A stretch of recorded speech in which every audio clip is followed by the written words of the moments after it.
prazer estar com vocês mais uma vez, apesar de, para mim, estar estranho, né? Não ver a Landa e o João aqui. Eu falo em meu nome da minha esposa, que nós nos ligamos ao João, a Landa, uma ligação de alma mesmo nesses 14 anos, eu acho, por aí, né? Que a gente se hospeda ali na casa deles.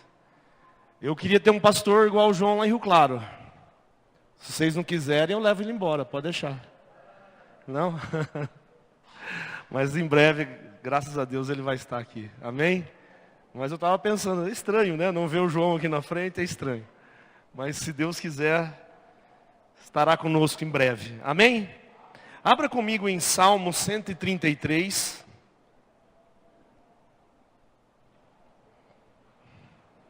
É o nosso texto de hoje.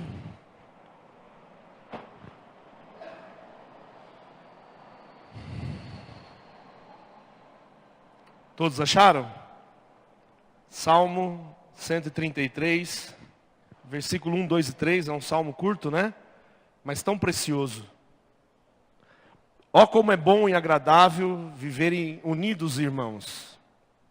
É como óleo precioso sobre a cabeça, o qual desce para a barba de Arão, e desce para a gola de suas vestes. É como também o orvalho do Hermon, que desce sobre os montes de Sião. Ali ordena o Senhor a sua bênção e a vida para sempre. Ali ordena o Senhor a sua bênção e a vida para sempre.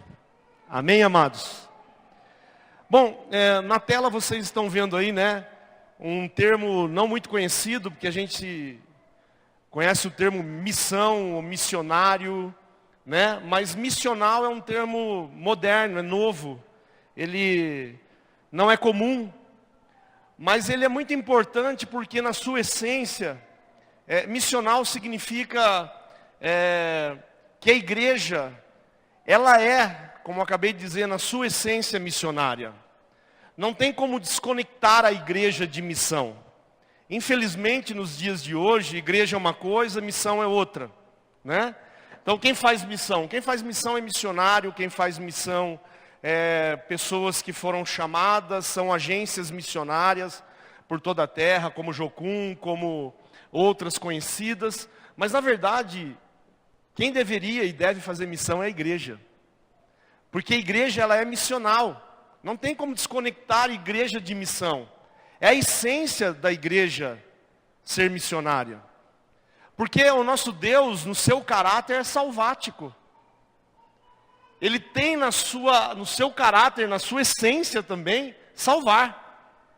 E a missão da igreja é não só ir salvar, mas é trazer os salvos para o convívio dela. Assim como não tem como desconectar missão de comunhão. Porque a comunhão da igreja, ela tem um papel importantíssimo na missão. Nós também não entendemos isso. Mas quanto mais a igreja é saudável em comunhão, mais ela é missional. Quanto mais ela preserva a sua unidade, luta pela unidade, pelo convívio, em comunhão, mais ela é missional, mais ela faz missão. Não tem como desconectar as duas coisas. Eu diria que é intrínseca, missão e comunhão. Nós precisamos entender isso, porque a comunhão, em toda a história da igreja, procedeu à missão, ou melhor, precedeu a missão. Antes mesmo que houvesse missão, a igreja estava em comunhão. Quanto mais nós crescermos em comunhão, eu acho que é um dos maiores desafios da igreja, porque gerir pessoas é muito difícil, conviver é muito difícil. Mas quanto mais a igreja aprende a conviver em koinonia, em comunhão, mais ela é missional, mais ela tem condições de ir e de buscar. Isso é muito importante. Por exemplo, em Atos, nós temos aqui que todos perseveravam unânimes em oração antes do Pentecoste. Antes que a igreja fosse visitada de uma forma poderosa pelo Espírito Santo e se lançasse ao mundo fazendo missão, ela estava junta. Elas estavam juntas, ou eles estavam juntos. Assim como também nós temos lá em Atos registros de que depois que os novos convertidos foram salvos, né? Depois que eles foram salvos, eles foram agregados a uma vida de profunda comunhão entre os irmãos. Nós temos um texto que nós gostamos muito de ler e que nós imaginamos que as pessoas que viviam aquilo que é Atos 2:42, como vou colocar na tela, eram pessoas maduras, mas eram novos convertidos, que passaram a viver uma profunda comunhão. O texto tão conhecido diz, 42 de Atos 2, e perseveravam na doutrina dos apóstolos, e na comunhão, no partir do pão, nas orações, em cada alma havia temor. É o estereótipo da igreja maravilhosa que está vivendo em comunhão, esse Atos 2, 42 em diante, né? E muitos prodígios e sinais eram feitos por intermédio dos apóstolos. Veja que é destacante, né? Essa ideia da comunhão. Todos os que creram estavam juntos e tinham tudo em comum. Depois no versículo 45 diz que eles vendiam as suas propriedades e bem, distribuindo o produto entre todos, à medida que alguém tinha necessidade, e diariamente perseveravam unânimes no templo, partiam o pão de casa em casa. Percebe?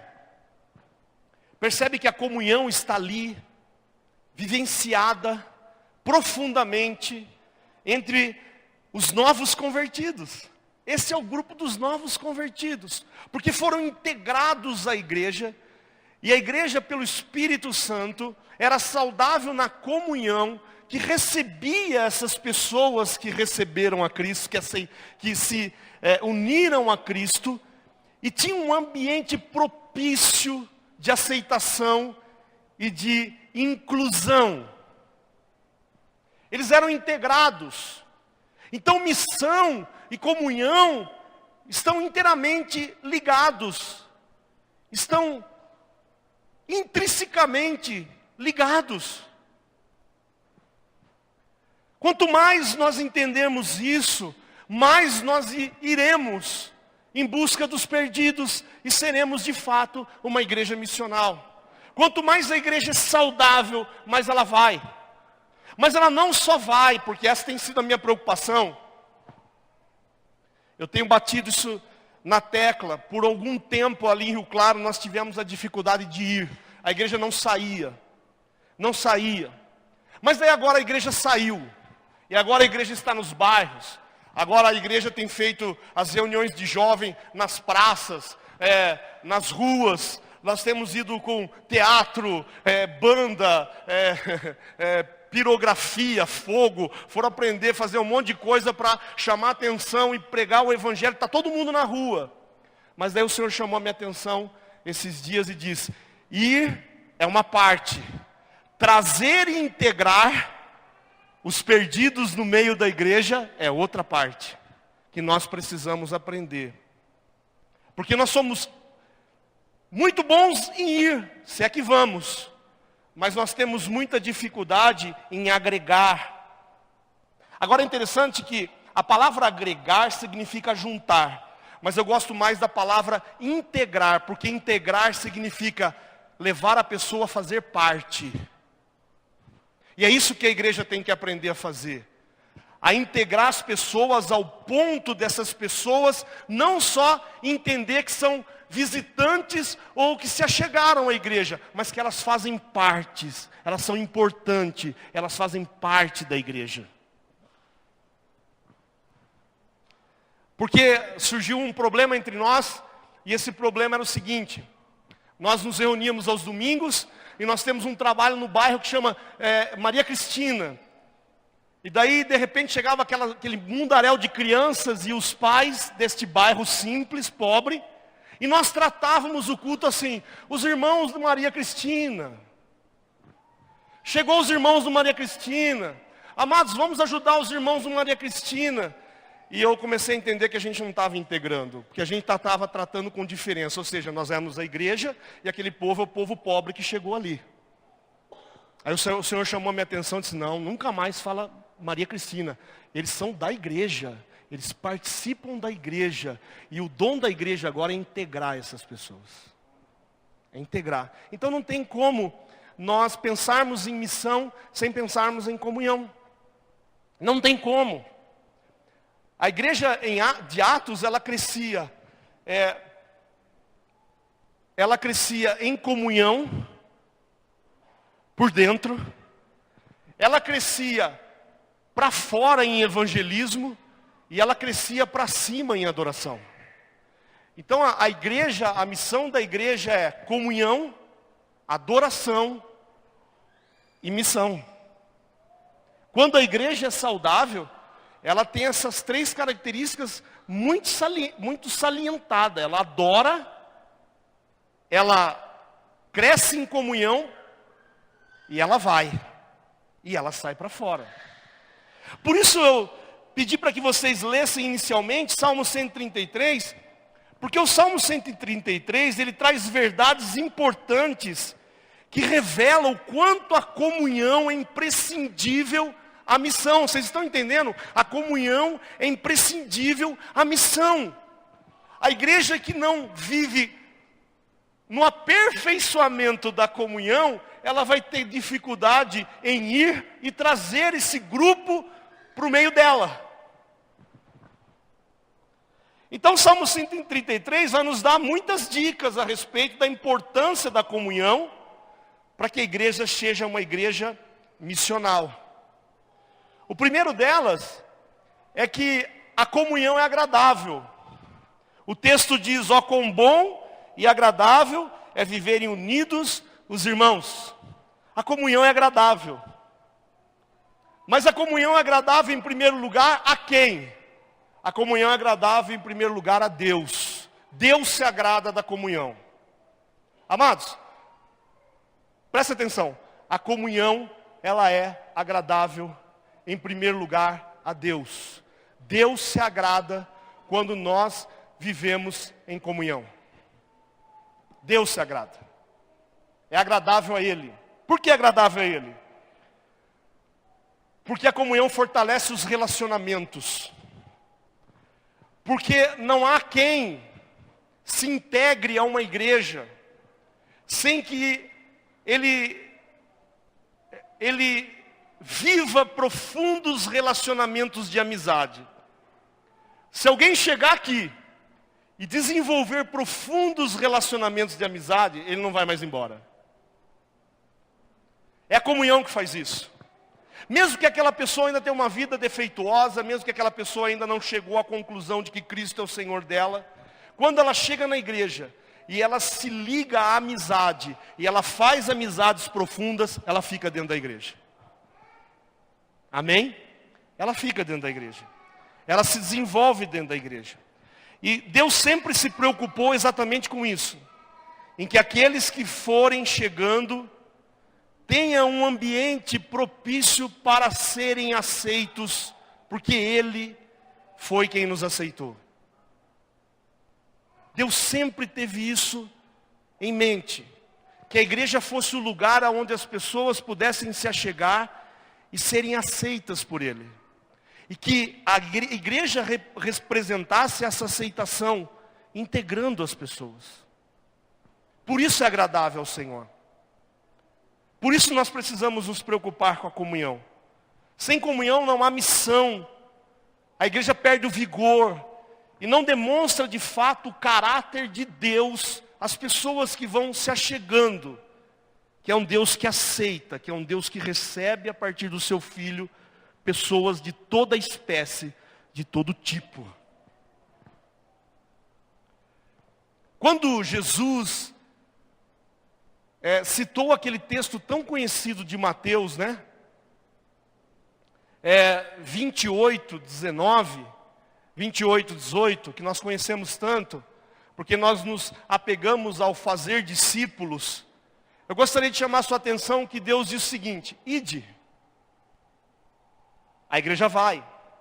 Mas depois o que a igreja faz? Batiza. Sabe o que significa o batismo? Integração. O batismo ele não salva. Nem poderia, porque se o batismo salvar, não tem necessidade de Jesus ter vindo, né? Era só entrar nas águas, estava salvo. Mas qual é a função do batismo?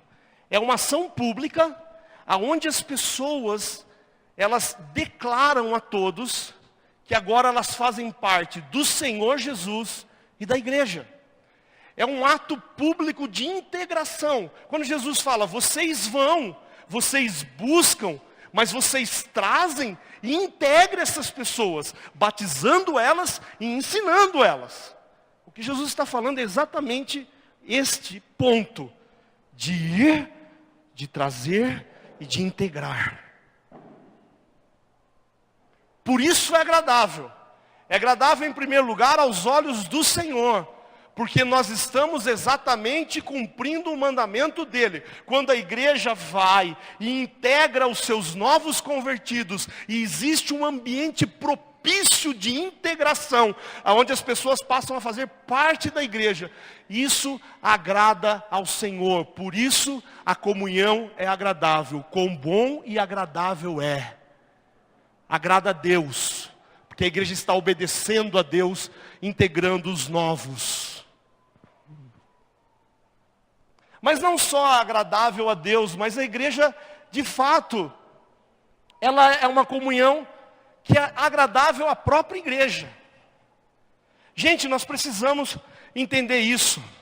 A comunhão é agradável. A comunhão, em primeiro lugar, ela é receptiva. Meu Deus, eu tenho que falar isso aqui.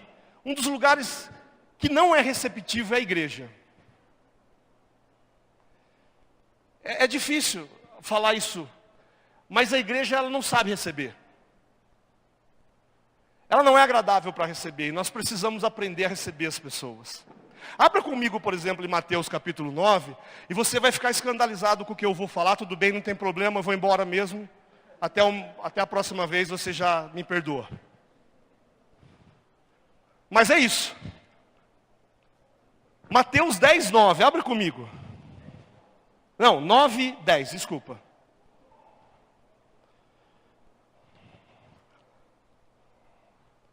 Olha a receptividade de Jesus. 9, 10. O que diz aí? Lê alguém para mim.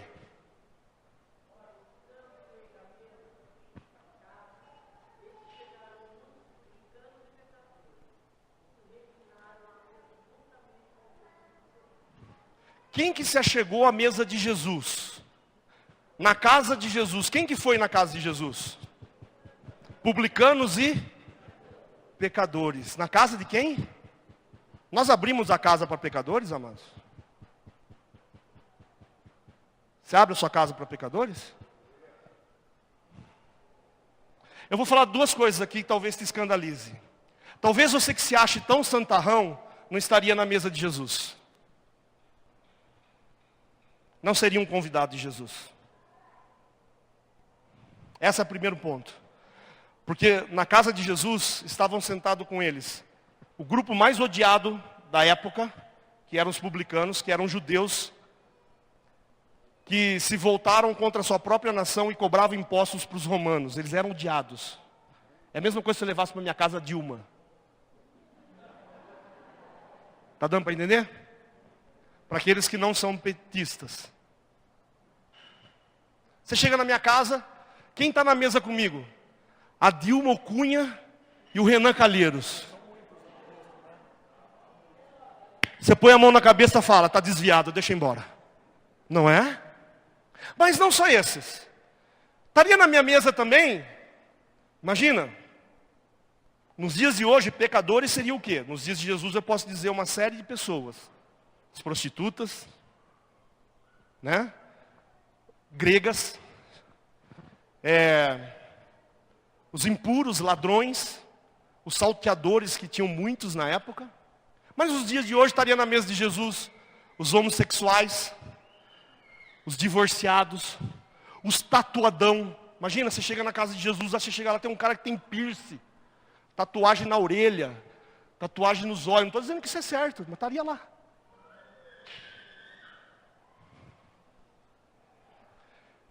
A igreja é o que de Jesus? Na casa de Jesus? Será que nós estamos prontos para receber esse tipo de pessoa, gente? Porque falar que nós somos e temos que ser igual a Jesus é fácil. Nos pontos que nós achamos ser interessante. Mas nos pontos que nós não achamos interessantes, nós não queremos ser igual a Jesus. E Jesus recebia esse tipo de gente na casa dele para sentar e comer com ele. Ah, mas Paulo diz que nós não devemos nos assentar. Com quem que Paulo diz que nós não devemos assentar? Com quem diz ser irmão, mas não é. Ele não diz que nós não devemos sentar com os pecadores. Imagina, meus filhos chegam da escola, junto com a Lolita, quando criança, e eu estou numa sala, numa mesa de jantar, sentado com esse tipo de pessoa, falando do amor de Deus. A igreja é receptiva? Não. A igreja não é agradável. Por isso, quão bom e suave é que os irmãos, quão bom e agradável. A igreja é um lugar agradável, aonde nós recebemos os pecadores para falar do amor de Deus, sem preconceito nenhum. Sem preconceito nenhum. E o que eu tenho visto nesses últimos anos é quando chega pessoas desse tipo, nós expelimos, nós distanciamos e não aproximamos. Nós somos inimigos dos homossexuais, nós somos inimigos dos tatuados, nós somos inimigos das prostitutas, nós somos inimigos dos corruptos. Olha lá. Quando vem de um senhor assim, lá vem. Vários deuses. Depois eu vou ler. Posso ler depois? E aí, amados? Será que nós somos essa igreja agradável? Mas nós só não somos agradável como nós não somos acessível. Como nós não vivemos essa comunhão em plenitude. Eu não estou falando de vocês, eu estou falando de mim. Deus está me ensinando a olhar para os menores. Ontem à noite, eu fui ensinado por um pequeno. Porque a palavra do Senhor diz que Jesus e Deus se revelaria por meio da boca dos pequenos, não é dos grandes e dos sábios. Porque a gente precisa começar a ser acessível. Por que que a igreja é o lugar aonde a missão acontece? Porque ela é um lugar, segundo Deus, agradável. Ela é agradável. Ela tem que ser agradável. Veja Romanos 12:10. Amai-vos cordialmente. Sabe o que é amar cordialmente? É amar com carinho, é amar com respeito, uns aos outros com amor fraternal. Carinho deve existir entre nós. Respeito. Nós precisamos aprender a respeitar um ao outro, a cuidar com o que fala, da maneira com que fala. Nós achamos que sinceridade é grosseria, não tem nada a ver grosseria com sinceridade.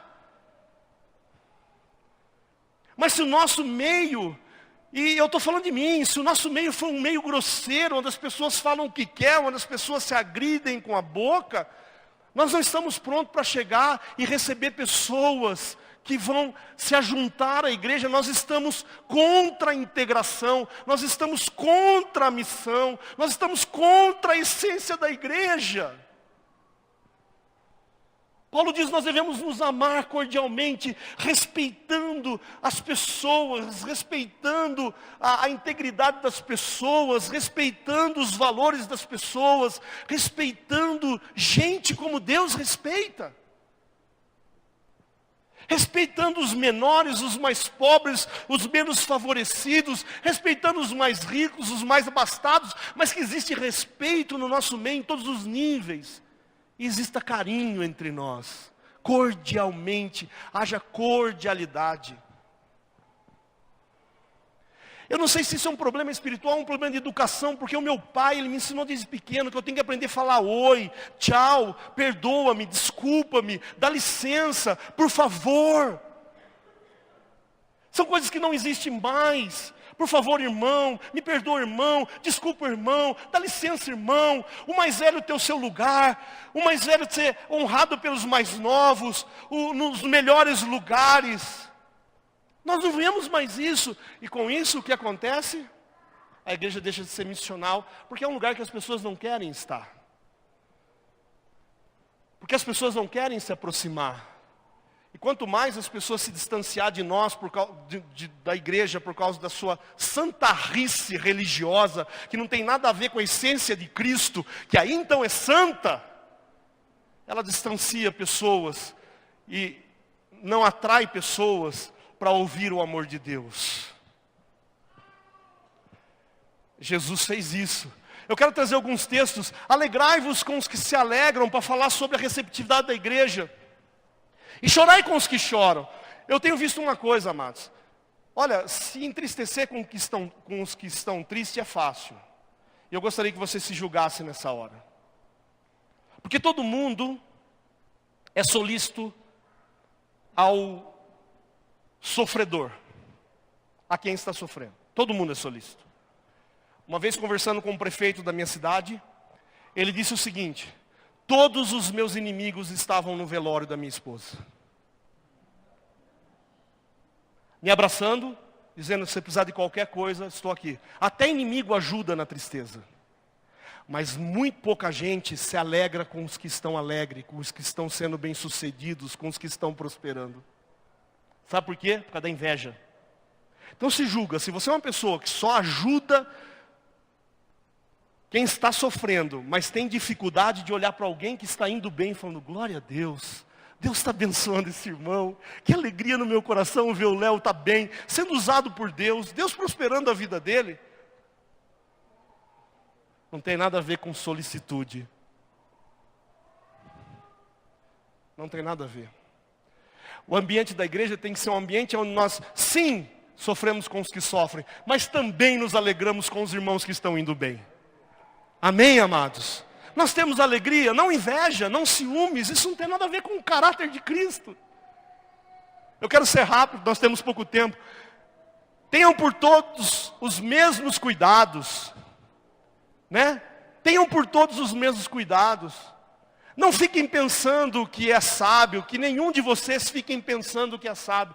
É outra coisa que tem dentro da igreja, a superioridade, ela é antagônica à comunhão.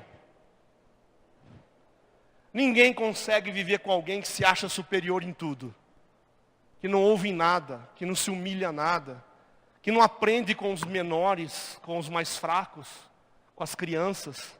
Ah, quem vai falar lá na frente? Ah, um novo convertido. O que tem para falar essa criança? Se converteu ontem. Realmente a igreja não é esse ambiente.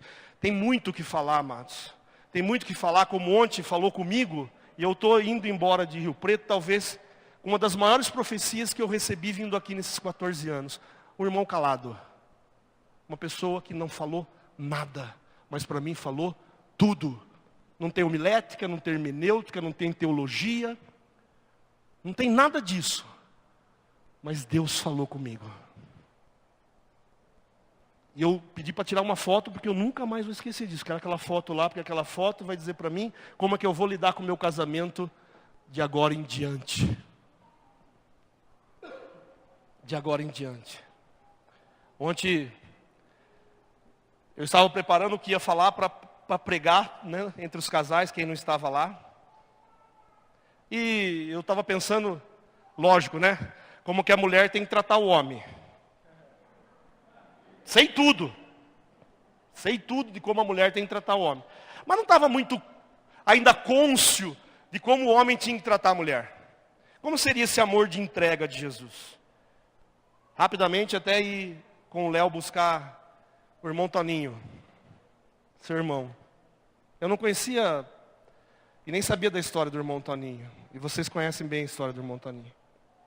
Mas quando chegamos lá, deu um clique em mim, falei, vou ajudar o Léo, porque o Léo tinha contado qual é a situação da esposa dele, que tem uma deficiência, que ela não anda, né? Falei, vou ajudar, porque talvez, né? Quando eu fui lá, eu me deparei com o Toninho carregando a esposinha assim, e vindo para o carro. E eu olhei para aquilo e falei assim, é assim que Deus quer que eu trate a minha esposa. Sempre com a disposição de carregá-la. Aquele irmão não me falou nada. Nada. Eu vou ter exemplo para mim, para muitas pregações, para muitos anos. Um tal de irmão Toninho. Qual que é? Como chama a mulher que pregou para Potifar? Ou melhor, para aquele rei, para aquele capitão da guarda, como chama? Oh meu Deus, no Nilo.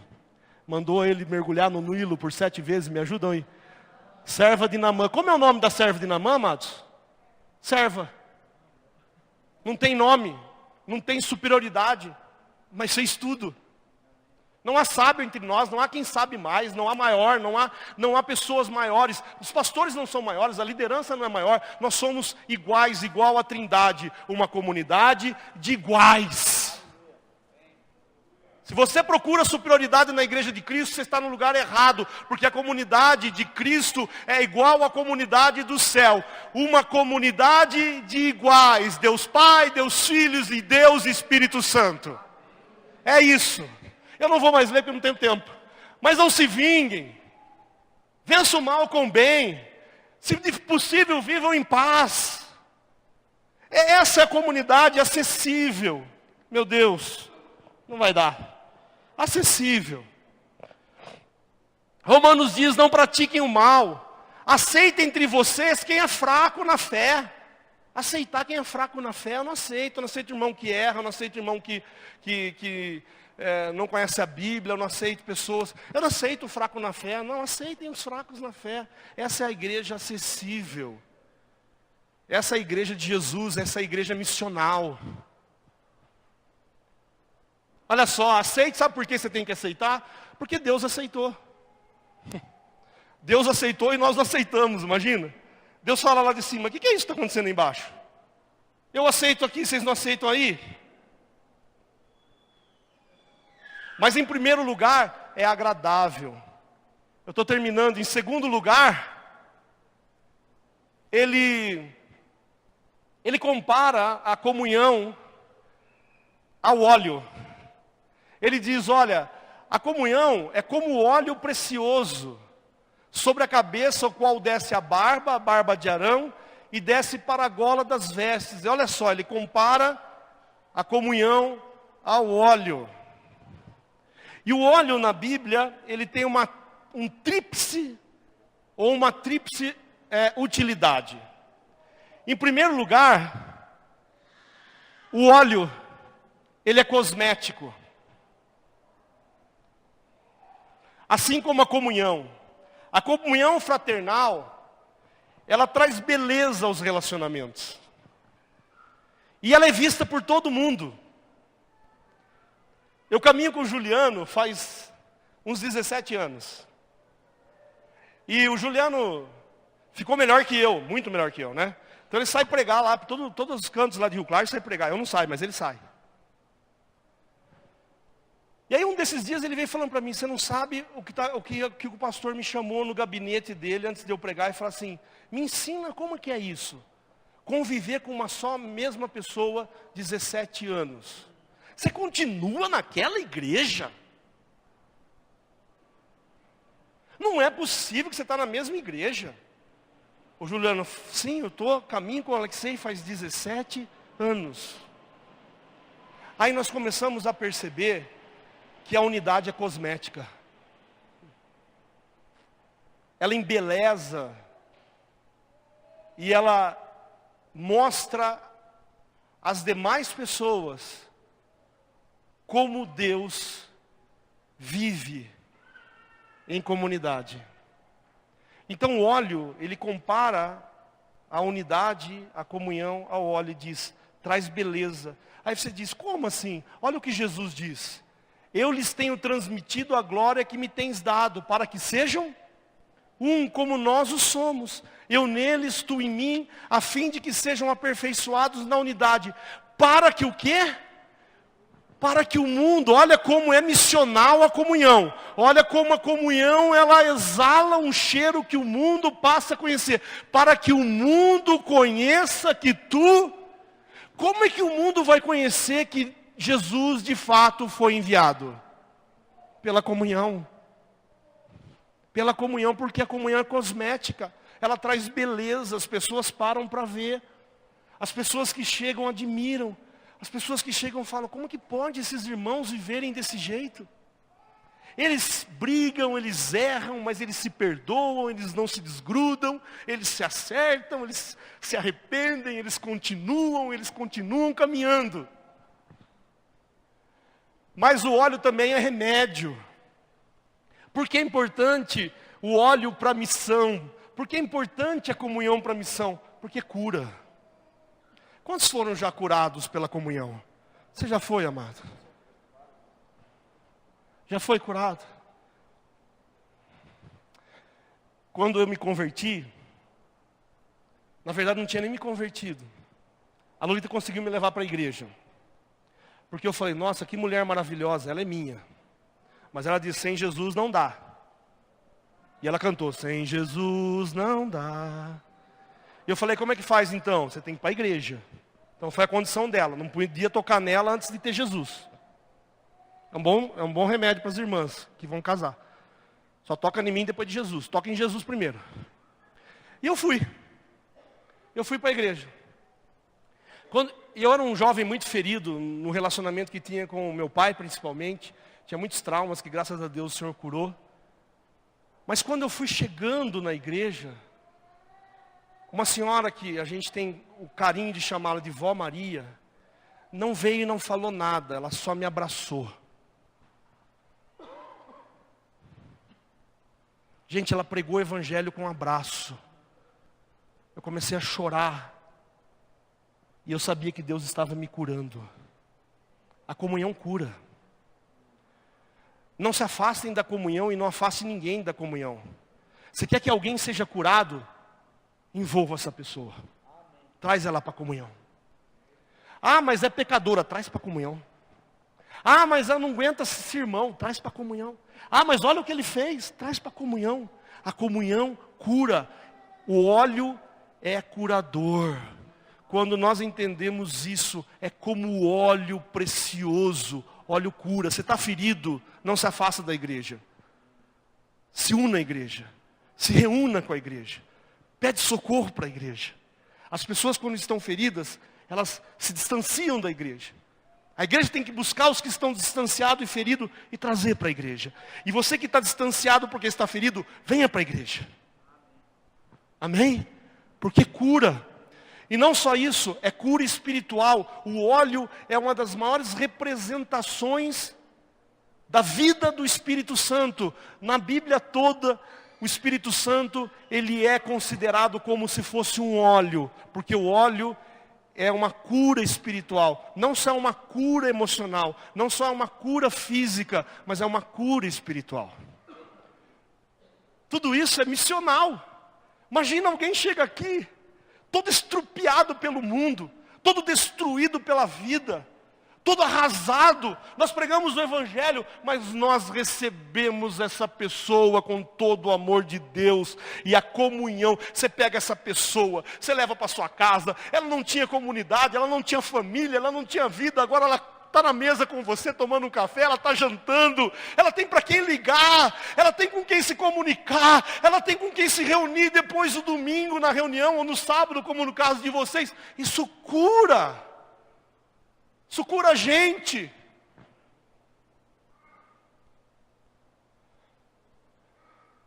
Ontem a irmãzinha lá, como que ela chama? Fátima.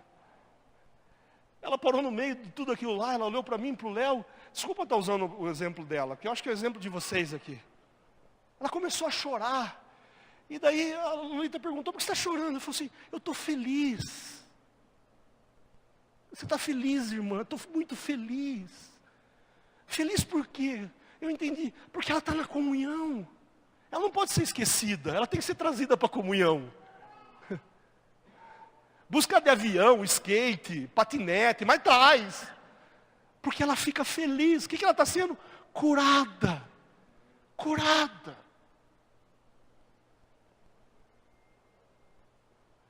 Esses dias minha filha levou quer dizer, tá um rolo lá em casa, viu, gente?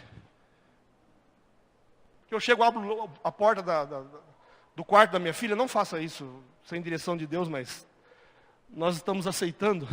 Estava cheio de criança no quarto, dormindo. Ela trouxe tudo para dormir em casa. Criança pobrezinha, que não tem nada. No outro dia, parecia que elas estavam na Disneylândia, correndo no meu quintal. E uma alegria, suja, com piolho. Precisou a Lolita com as meninas fazer uma limpeza geral. Um autolimpante, a tarde inteira nelas. Mas aquelas crianças cheias de alegria. Eu comecei a olhar para aquilo, eu tinha vontade de pegar a Rebeca e enforcar ela a princípio. Falei, como que traz para casa desse jeito, do sujo, cheio de piolho? Aí o Senhor falou, é assim. É a comunhão. Aquelas crianças sorridentes, cheias de alegrias, podendo viver um ambiente que nunca viveram na vida. Eu falei, isso aqui é a igreja. Se não for para ser isso, uma não andava de fome. Não andava de fome. Não andava de fome, amados. Magrinha, que tinha o braço dela, meu dedo. Comunhão cura. Comunhão é o óleo que cai sobre as pessoas que vão se aproximando. Por isso comunhão é missão. Comunhão é missão.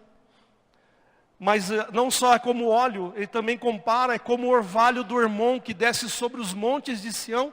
Ali o Senhor dando a sua bênção e a vida para sempre. É interessante que o Hermon tem, o orvalho que vocês sabem, são partículas de água que cai sobre a relva, que cai sobre a vegetação.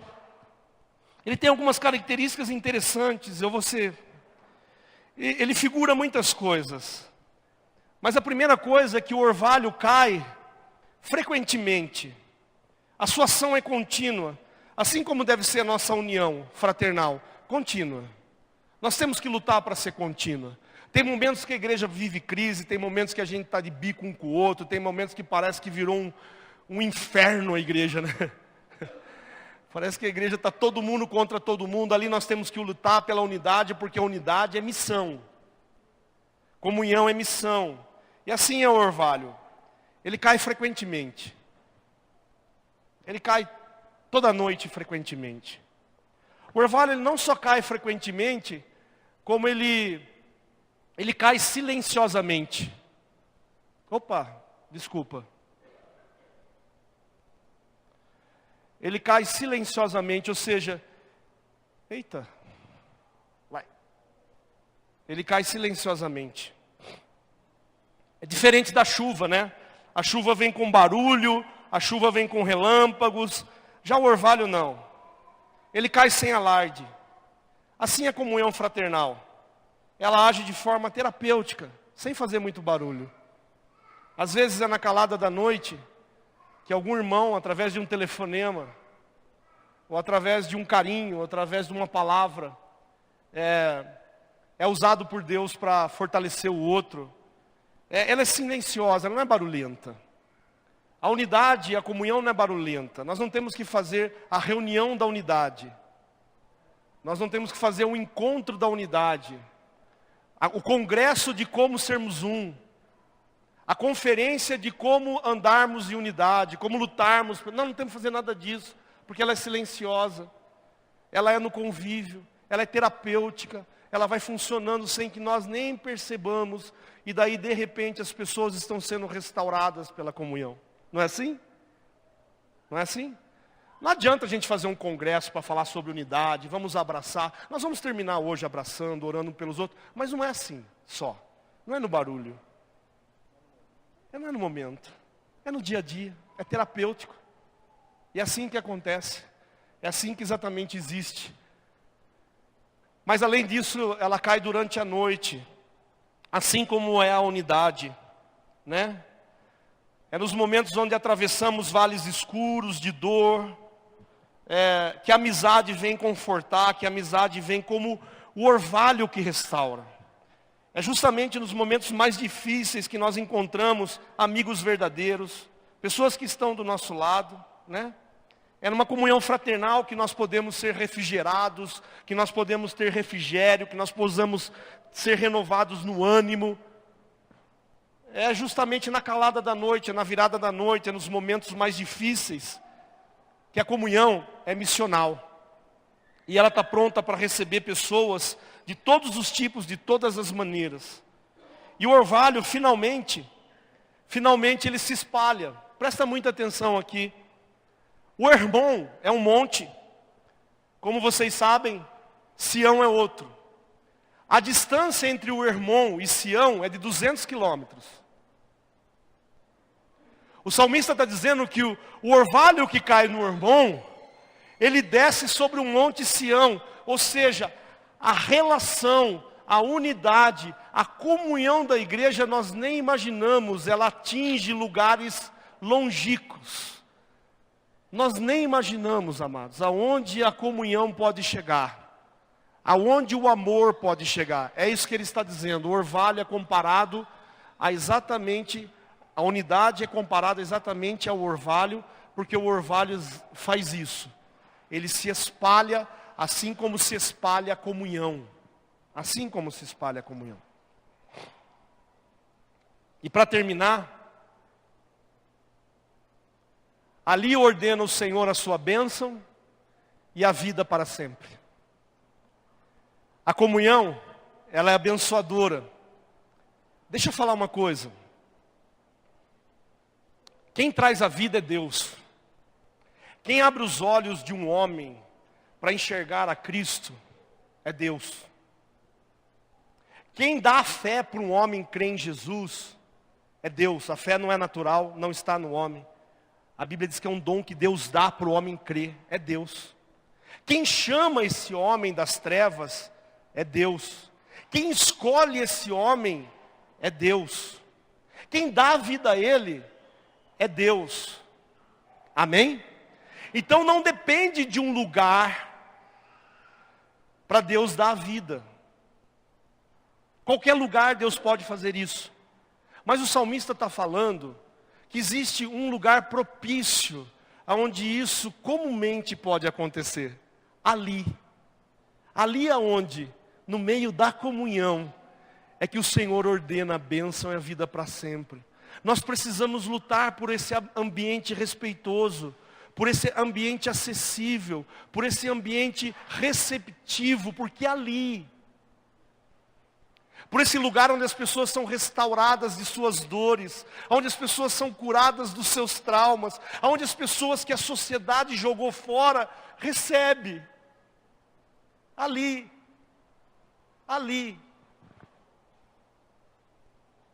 Em 1991, 1991, eu e a Lolita fomos morar em Goiânia. Fomos fazer o seminário teológico. E era de obrigação do aluno que ele se estagiasse em alguma casa de recuperação ou algum lugar, ou um hospital, que ele fizesse estágio. Está dando para entender aí? E eu e a Lolita fomos convocados a trabalhar numa casa juvenil de delinquentes. Essa casa juvenil tinha como objetivo todos os dias sair de Kombi para a cidade, e o pastor tinha ordem judicial para fazer isso.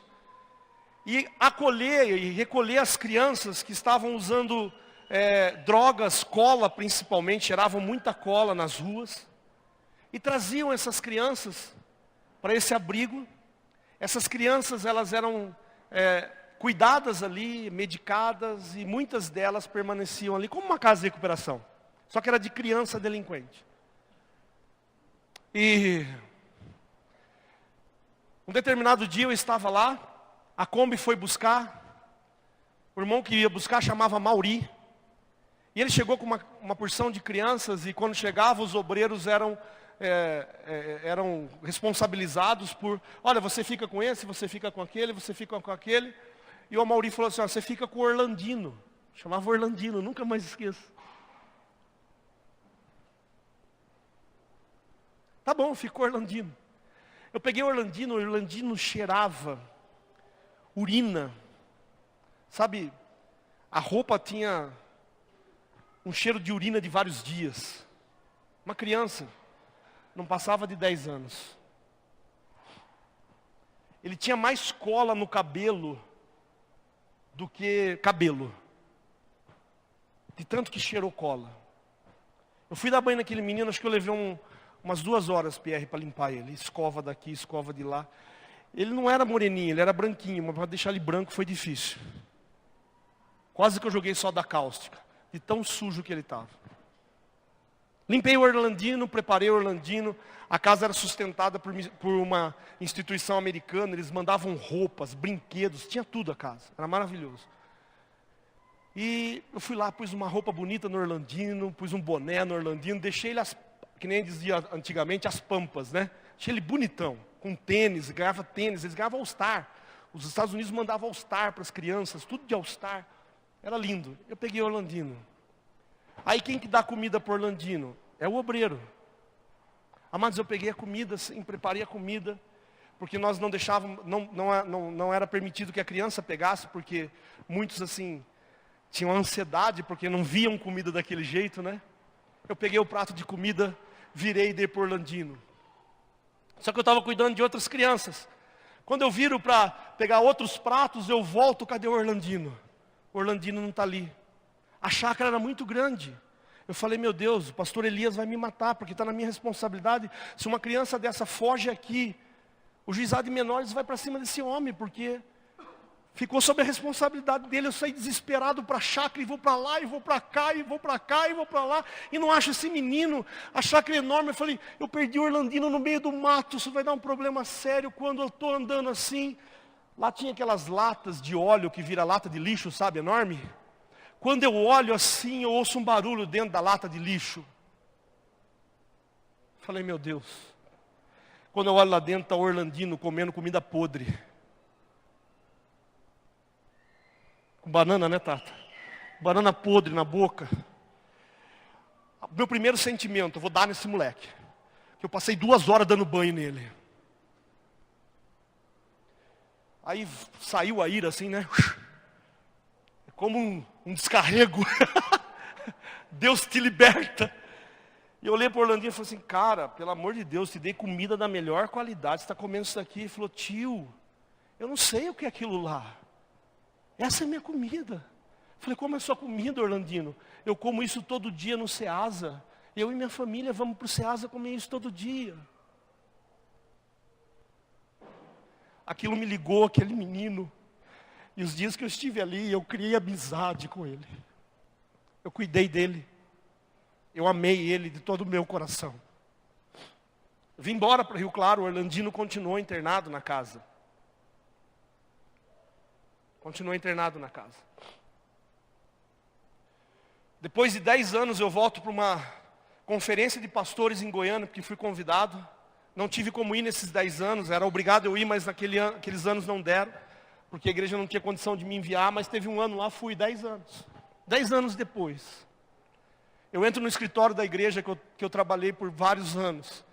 Vou falar com a secretária que eu queria conversar com o pastor titular da época. 3 meninos vêm nas minhas costas e batem assim, tio, nas minhas costas. Quando eu viro entre os 3 está ali no meio, o Orlandino. 19 anos, moção, bonito. Todo bem vestido. Eu falo, cara, o que você está fazendo aqui? Ele falou, tio, venceu meu tempo na casa, com 18 anos eu tenho que sair. Mas eu prestei agora curso no Banco do Brasil e fui aprovado. Eu vou trabalhar no Banco do Brasil. E nós 3 juntos estamos alugando uma casa e vamos morar aqui e trabalhar em Goiânia. Eu falei, Deus do céu. A igreja acolhe esperando que um dia Deus restaure as pessoas e dê a eles de novo significância, vida. E é isso que nós temos que pensar como igreja missional.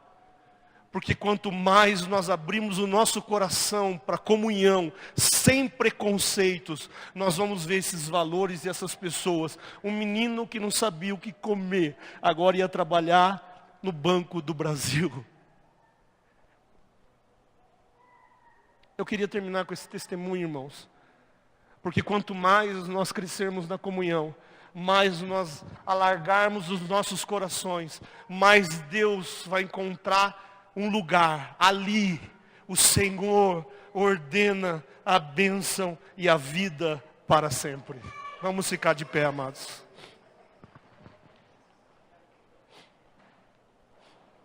Oh, Senhor, tenha misericórdia das nossas mazelas, Senhor, do nosso orgulho, do nosso amor próprio, que nos impede de viver em comunhão ao ponto do nosso coração estar arregalado para os perdidos que vão chegar.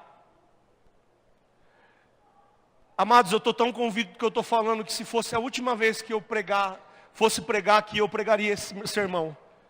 Se fosse a última vez que eu pregasse, fosse pregar em Rio Claro, eu pregaria esse sermão. Nós precisamos ser uma igreja missional, aonde Deus encontra espaço para ali ordenar a sua bênção e vida para sempre. Nós precisamos sair do nosso orgulho, nós precisamos abrir mão das nossas mazelas, nós precisamos nos arrepender do nosso amor próprio e falar: Deus, eu estou disposto a ser missional.